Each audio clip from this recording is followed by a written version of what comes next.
En este segundo episodio del periplo emocional de Jesús hablaremos sobre la pasión, la muerte y la resurrección de Jesús. ¿Por qué, si conocía lo que le iba a pasar, actuó como lo hizo? ¿O cómo vivió María sus últimos momentos? ¿O cómo vivió su resurrección? ¿Cómo lo vivieron sus discípulos? Si te interesa, quédate que comenzamos. Hola amigo, hola amiga, te doy la bienvenida a Emociclón, un podcast para entender nuestras emociones, porque si entiendo lo que me pasa, entonces es cuando seré capaz de gestionarlo. La Semana Santa comienza con el Domingo de Ramos. Jesús entra en Jerusalén montado en un burro, que es un símbolo de humildad, en lugar de entrar a caballo, que eran usados comúnmente para la guerra. Es la entrada de un Mesías pacífico y la multitud lo aclama con ramos y gritos de Hosana. Hosana en hebreo significa sálvanos ahora. Con el tiempo ha llegado a ser un grito de aclamación similar al aleluya. Jesús en este momento está feliz porque le reconocen, aunque tiene temor a lo que le espera. Acepta esta dualidad de sentimientos, es como una victoria efímera. La multitud que lo aclama después gritará crucifícalo, y eso no debe ser muy fácil de llevar. El lunes es cuando se da el enfado de Jesús en el templo. El templo de Jerusalén era un centro espiritual, político y económico en Israel. Durante las fiestas como la Pascua, los peregrinos compraban animales para hacer sacrificios. Allí cambiaban las monedas impuras, las romanas, por shekels, que eran las monedas propias del templo. Sin embargo, este sistema se había ido corrompiendo. Los cambistas y vendedores cobraban precios abusivos por el intercambio de moneda, y el atrio de los gentiles, que era el único espacio para los que no eran judíos, se convirtió en un mercado caótico. Jesús se enfada poco,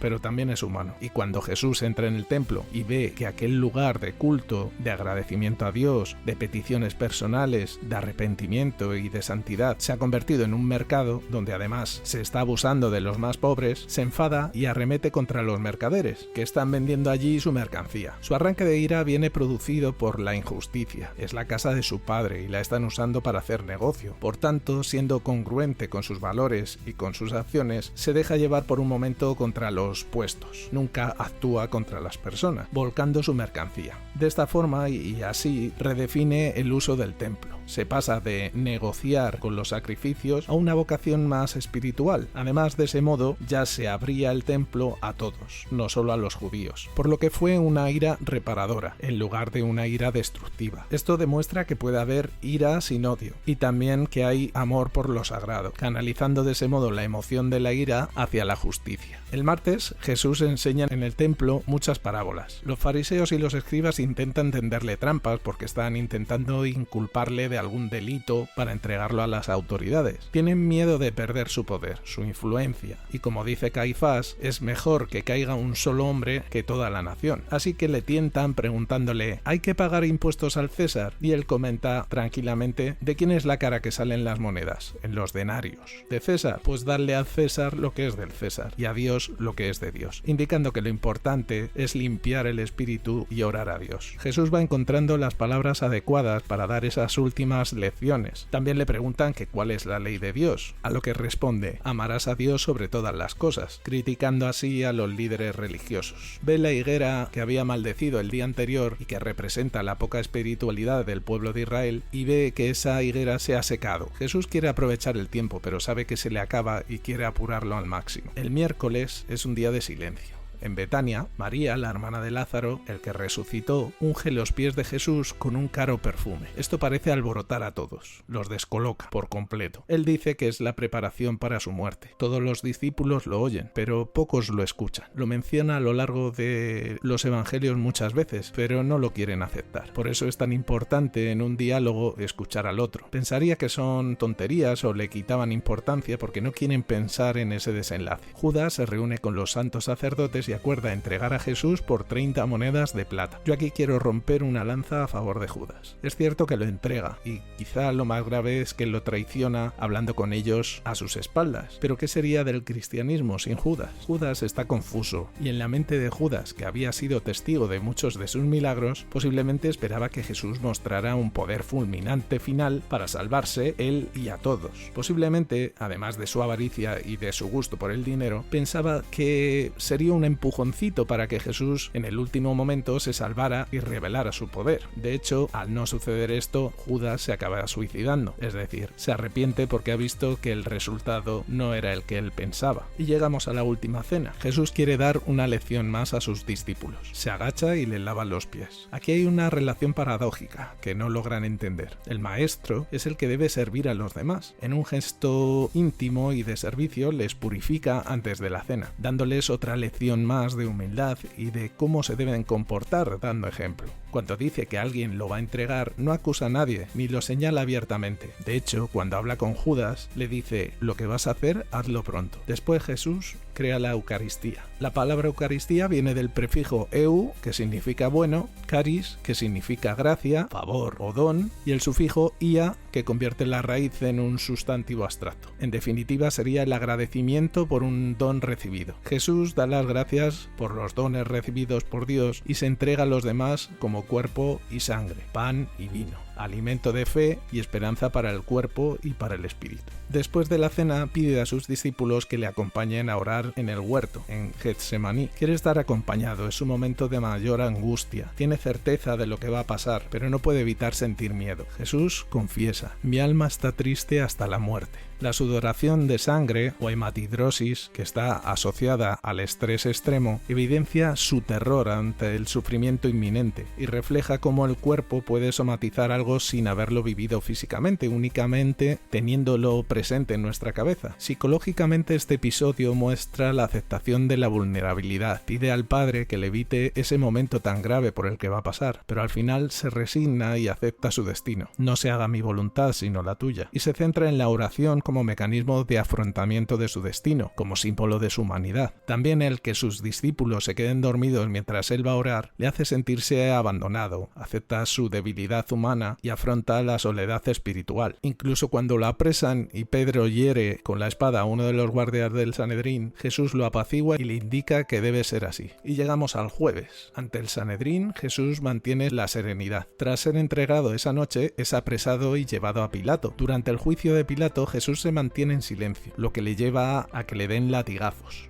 Él quiere mantener su dignidad, mientras que los azotes le provocan un gran dolor físico y una gran humillación. Su silencio hace que se cumpla la profecía de Isaías. Pilato sabe que Jesús es inocente, pero teme perder el favor y el poder de Roma. Así que el lavado de manos es más una evasión de la culpa que siente que un signo de purificación. Jesús con su silencio intenta no darles la satisfacción de que disfruten con su sufrimiento y con su humillación. Las vejaciones siguen con una corona de espinas y burlándose de él. Sí, Jesús también sufrió bullying. Lo acosaron, lo insultaron, lo escupieron, le pegaron y le hicieron de sufrir. Él, una vez que pasa todo esto, diría aquello de perdónales, Padre, pues no saben lo que hacen. ¿Hay una muestra más grande de perdón y de estar en paz? Además es irónico porque no saben que esa coronación proclama realmente su reinado universal. Y ya en el Vía Crucis, alguna de las estaciones, como la segunda, cuando Jesús carga la cruz, imaginaros tras la humillación sufrida, el pensar que estás cargando con el instrumento para tu propia muerte. Eso debe ser destructor para cualquier mente y para cualquier alma. Esos momentos llevan al límite del agotamiento mental y físico. Solo alguien con una voluntad inquebrantable podría seguir adelante con ese plan. Sin duda un ejemplo a tener en cuenta. Después se encuentra con María, en la cuarta estación. Verse cara a cara con su madre debió de suponer un gran dolor compartido. Una espada traspasará tu alma. Es una metáfora de lo que debieron sentir en ese momento. Impotencia, aceptación, dolor, quizá rabia contenida al ver el sufrimiento de su hijo y de Jesús al ver el sufrimiento de su madre. Pero ambos aceptan que es algo necesario y superior a ellos, y que tienen que seguir adelante. Luego en la quinta estación, Simón, el cirineo, le ayuda a llevar la cruz. ¿Cuántas veces en la vida negamos que los demás nos ayuden? Aquí Jesús, por su agotamiento físico, acepta su ayuda, porque en medio del sufrimiento se debe aceptar la ayuda de los demás, porque las cargas entre varios se llevan mejor. También debió de experimentar gratitud y cierto alivio momentáneo. En la sexta estación, Verónica enjuga su rostro. En el momento más difícil, alguien se arrodilla, se pone a tu altura para limpiarte el rostro. Un pequeño gran acto de amor y reconfortante. Los pequeños actos de amor reflejan el rostro de Cristo. En este caso, literalmente. Mostrar cercanía, amor, misericordia, piedad por una persona que, aunque no lo conociera bien, se acerca en los momentos más difíciles para mostrar su apoyo y aliviar su malestar. Y por último se da su crucifixión, donde Jesús es clavado en la cruz entre dos ladrones. Y aquí se dan las 7 palabras. Padre, perdónalos, que muestra un perdón sin igual a aquellos que acaban de torturarlo. La segunda, hoy estarás conmigo en el paraíso, donde da una misericordia incondicional. La tercera es, mujer, ahí tienes a tu hijo, donde se da un amor filial y comunitario, procurando un futuro a su madre y mostrando una preocupación por el bienestar emocional de su madre incluso en su agonía.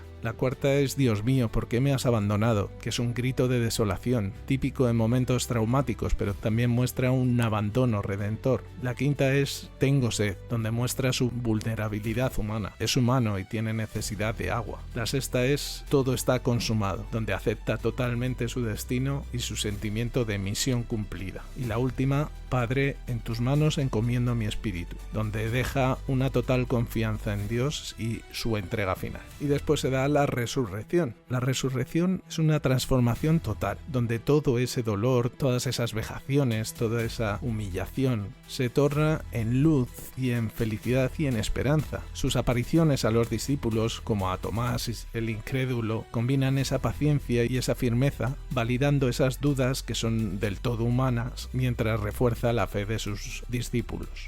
Como veis, el periplo de Jesús desde el Domingo de Ramos hasta la resurrección no es solo un relato histórico, sino que es un espejo existencial. Revela que el amor divino se manifiesta en la debilidad. Emocionalmente valida el sufrimiento humano como camino de transformación. Espiritualmente, pues invita a cargar con nuestra cruz con esperanza. Como él mismo decía, el que no toma su cruz y me sigue no es digno de mí. Y en cada estación del Vía Crucis Jesús enseña que el amor, incluso en la oscuridad, es más fuerte que la muerte. Como escribió San Pablo, nos gloriamos en las tribulaciones, sabiendo que la tribulación produce paciencia y la paciencia virtud probada. Y hasta aquí el programa de hoy. Espero que os haya gustado este programa doble y que, si os ha gustado, lo compartáis y dejéis comentarios. Muchas gracias por escucharlo y sed felices, que sois personas maravillosas. Muchas gracias por existir.